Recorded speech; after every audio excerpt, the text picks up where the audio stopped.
Shiva PSC power പോയിന്റിലേക്ക് സ്വാഗതം. ഇന്നത്തെ ക്ലാസ് ഇന്ത്യൻ നവോത്ഥാന നായകരെക്കുറിച്ചുള്ളതാണ്. അതിൻ്റെ രണ്ടാമത്തെ ക്ലാസ്സാണ്. ആദ്യത്തെ ക്ലാസ് രാജാറാം മോഹൻ റോയിയെ കുറിച്ചായിരുന്നു. ചാനലിൽ അത് അപ്ലോഡ് ചെയ്തിട്ടുണ്ട്. ഇന്ത്യൻ നവോത്ഥാന നായകർ എന്ന പ്ലേലിസ്റ്റ് ഉൾപ്പെടുത്തിയിട്ടുണ്ട്. ആ ക്ലാസ് കാണാത്തവർ ക്ലാസ്സുകൾ കാണുക. ചാനലിൽ അപ്ലോഡ് ചെയ്യുന്ന എല്ലാ ക്ലാസ്സുകളുടെയും നോട്ട്സുകൾ ടെലഗ്രാമിൽ ഉൾപ്പെടുത്തിയിട്ടുണ്ട്. അത് കാണുന്നതിനായി ടെലഗ്രാം ഗ്രൂപ്പ് ഫോളോ ചെയ്യുക.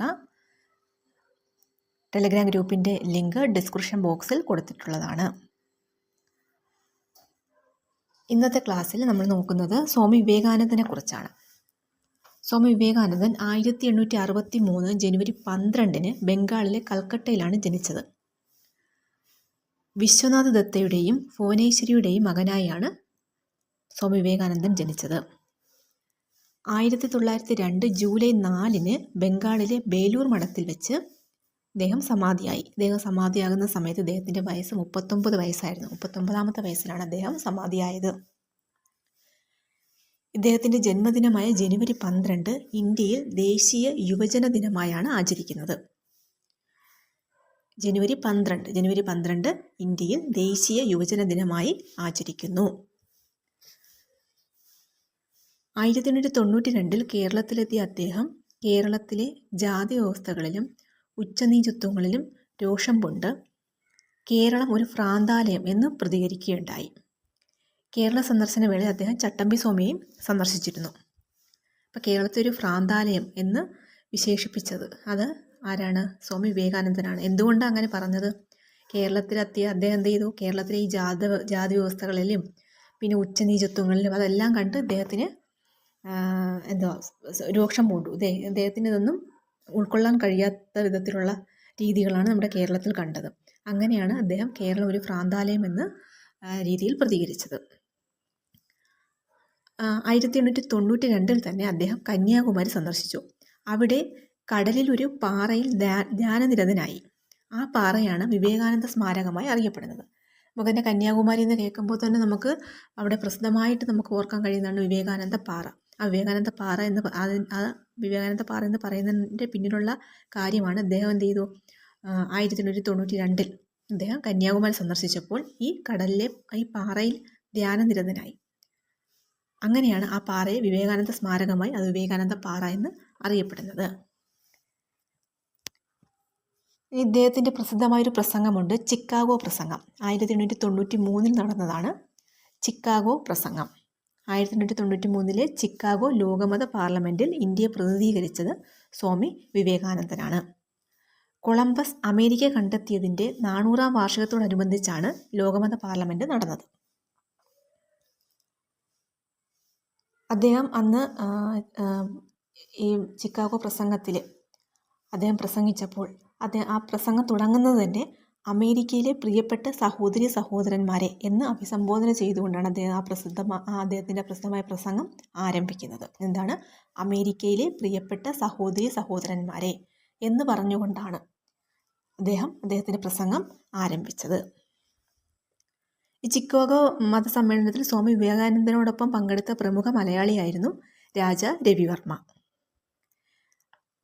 അതുപോലെ തന്നെ അദ്ദേഹത്തിൻ്റെ ഈ ചിക്കാഗോ സമ്മേളനത്തിന് ശേഷം ഈ അമേരിക്കൻ ജനത വിവേകാനന്ദനെ ചക്രവാത സദൃശ്യനായ ഹിന്ദു എന്ന് വിശേഷിപ്പിച്ചു.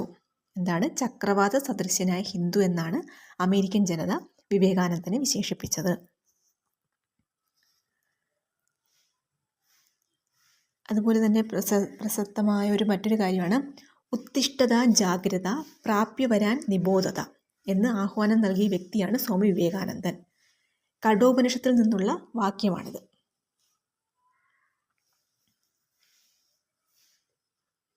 ഇനി ഇതിലൂടെ ഓർക്കാനുള്ള ഒരു കാര്യമാണ് സിസ്റ്റർ നിവേദിത. അതായത് സിസ്റ്റർ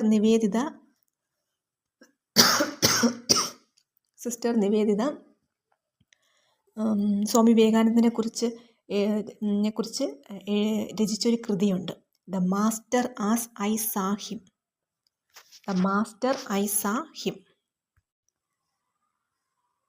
സിസ്റ്റർ നിവേദിത എന്ന് പറയുന്നത് വിവേകാനന്ദൻ്റെ പ്രഭാഷണങ്ങൾ ആകൃഷ്ടയായ ഒരു ബ്രിട്ടീഷ് യുവതിയാണ് സിസ്റ്റർ നിവേദിത.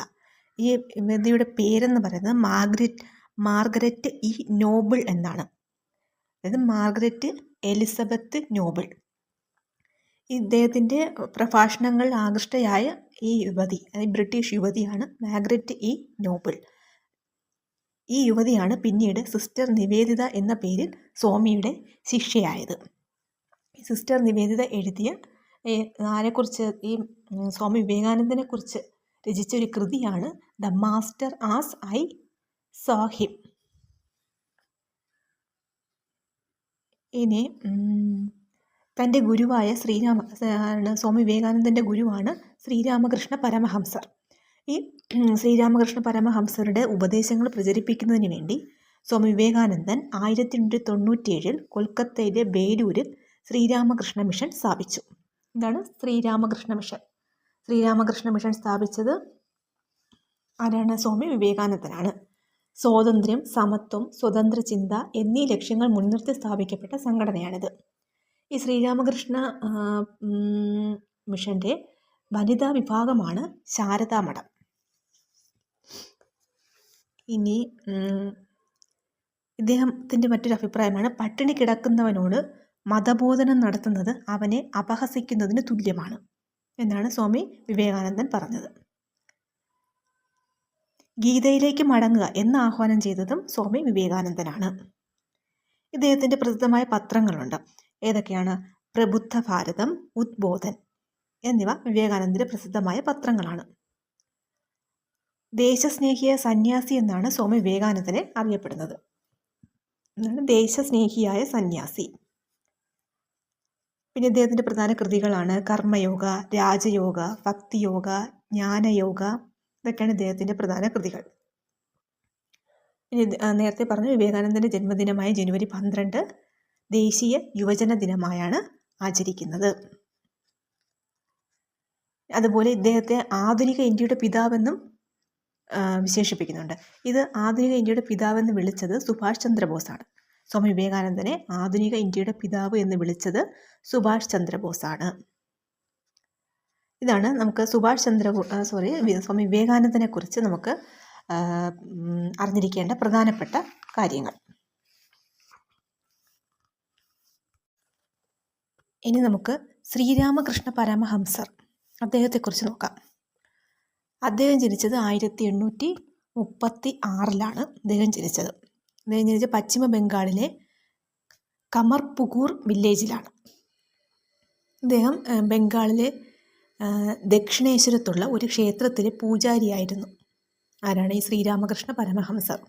അതുകൊണ്ട് തന്നെ ഇദ്ദേഹത്തെ ദക്ഷിണേശ്വരത്തെ സന്യാസി എന്നറിയപ്പെടുന്നു.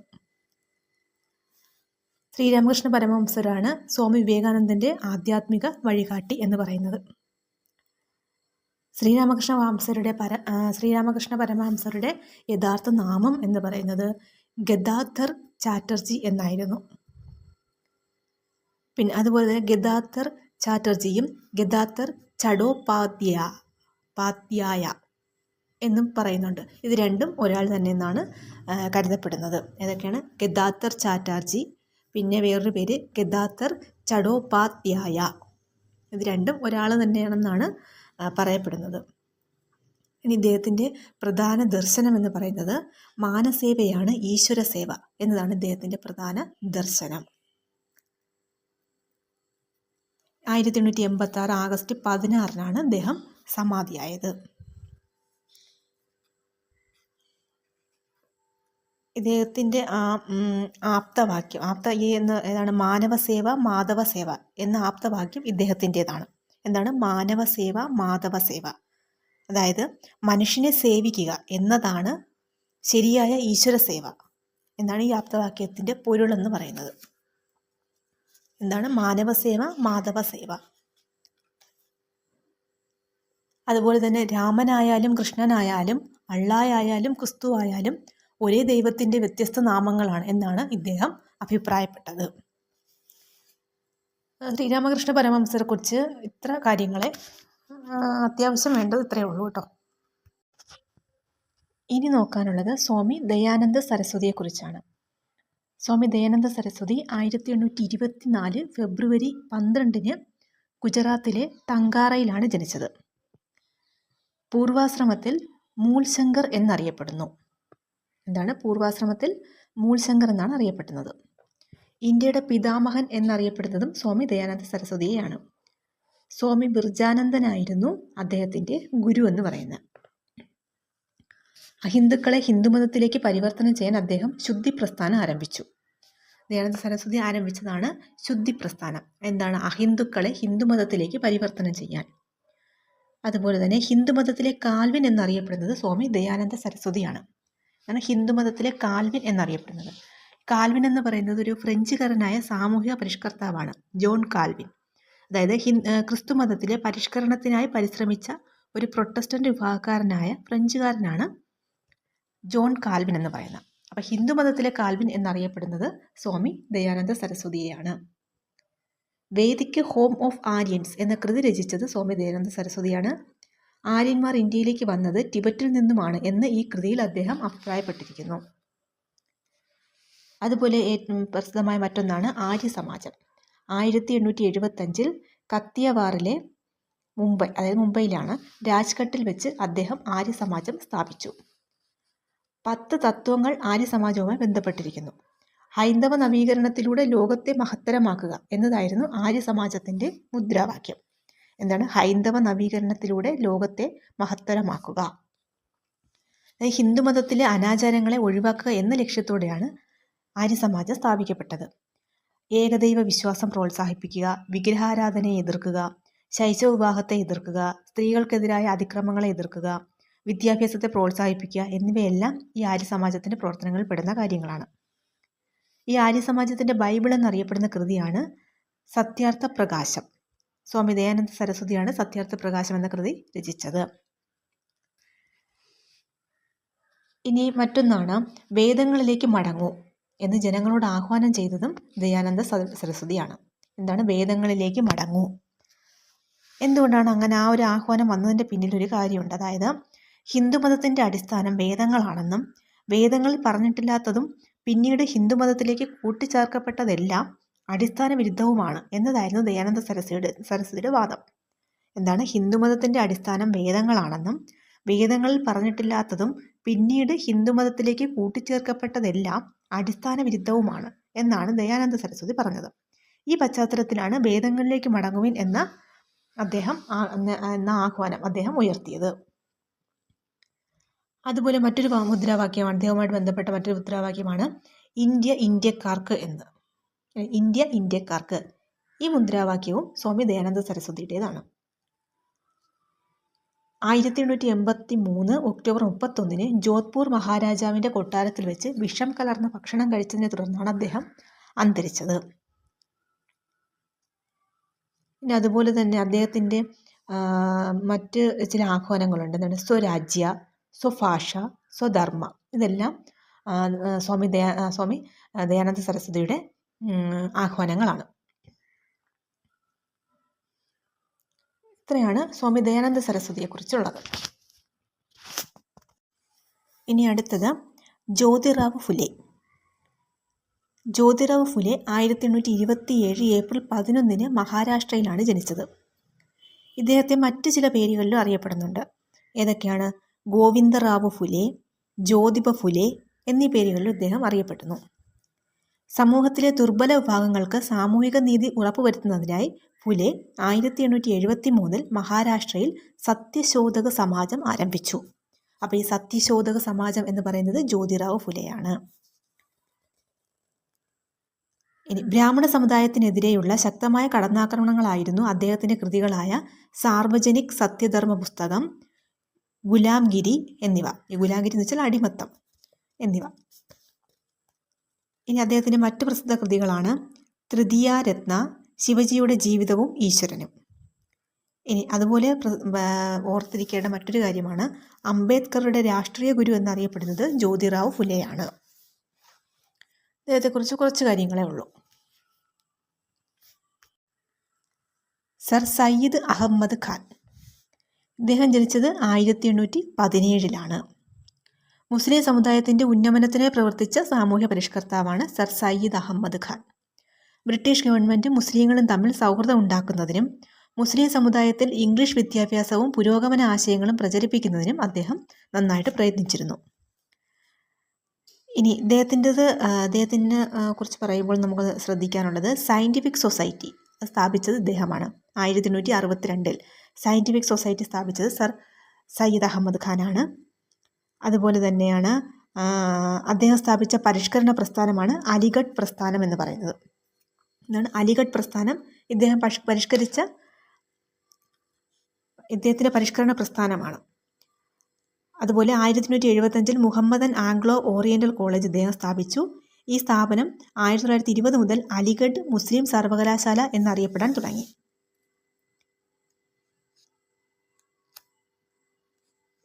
ഇതാണ് സർ സയ്യിദ് അഹമ്മദ് ഖാൻ.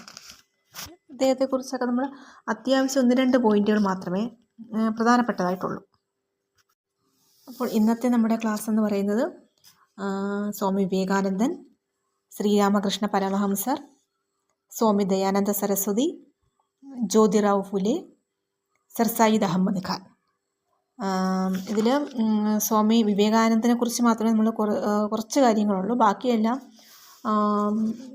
1-2 പോയിന്റുകളൊക്കെ മാത്രമേ ഉള്ളൂ. അതുകൊണ്ടാണ് ഇന്ന് ഇത്രയും ആളുകളെ ഉൾപ്പെടുത്തിയത്. അപ്പോൾ ഇന്നത്തെ ക്ലാസ് ഇവിടെ നിർത്തുകയാണ്. എൻ്റെ നോട്ട്സ് എല്ലാം ടെലഗ്രാം ഗ്രൂപ്പിൽ ഉണ്ട്. എല്ലാവരും ടെലഗ്രാം ഗ്രൂപ്പ് ജോയിൻ ചെയ്യുക.